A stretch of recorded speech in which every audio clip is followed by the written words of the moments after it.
T20 World Cup 2024లో Pakistan group స్టేజీలో ఇంటిముఖం పట్టిన సంగతి తెలిసిందే. అమెరికా భారత్ చేతిలో ఓడి గ్రూప్ స్టేజీలోకి పాక్ నిష్క్రమించింది. ఈ క్రమంలో పాక్ జట్టుతో పాటు పీసీబీపై ఆ దేశ మాజీ ఆటగాళ్లు విమర్శల వర్షం కురిపిస్తున్నారు. ఇక వరుసగా 2 వరల్డ్ కప్స్ లో నిరాశపరిచిన పాకిస్తాన్ వచ్చే ఏడాది తమ స్వదేశంలో జరగనున్న ఛాంపియన్స్ ట్రోఫీలోనైనా సత్తా చాటాలని ఫ్యాన్స్ ఆశిస్తున్నారు. ఈ మెగా టోర్నీకి ముందు పాకిస్తాన్ వెటరన్ షోయబ్ మాలిక్ కీలక వ్యాఖ్యలు చేశాడు. ఛాంపియన్స్ ట్రోఫీ 2025లో పాక్కు ప్రాతినిధ్యం వహించాలన్న తన కోరికను మాలిక్ వ్యక్తం చేశాడు. కాగా మాలిక్ 2019 వన్డే వరల్డ్ కప్ తర్వాత వన్డేలకు రిటైర్మెంట్ ప్రకటించాడు. ఆ తర్వాత టీ20లో మాత్రమే 42 ఏళ్ల మాలిక్ కొనసాగాడు. టీ20లో కూడా పెద్దగా పాక్ తరపున ఆడే అవకాశం రాలేదు. పాకిస్తాన్ తరపున మాలిక్ చివరగా 2021లో బంగ్లాదేశ్ పై ఆడాడు.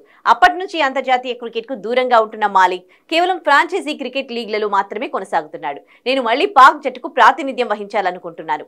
రిటైర్మెంట్ ను వెనక్కి తీసుకోవడానికి సిద్ధంగా ఉన్నాను. ఛాంపియన్స్ ట్రోఫీకి అందుబాటులో ఉంటాను. నాలో ఇంకా ఫిట్నెస్ లెవెల్స్ ఏమాత్రం తగ్గలేదు. నా దేశం కోసం ఏం చేయడానికైనా సిద్ధంగా ఉన్నాను. పాకిస్తాన్ కు మరోసారి ఛాంపియన్స్ ట్రోఫీని అందించేందుకు నా వంతు కృషి చేయాలని భావిస్తున్నానని పిఎన్ఎస్ న్యూస్ కు ఇచ్చిన ఇంటర్వ్యూలో మాలిక్ పేర్కొన్నాడు.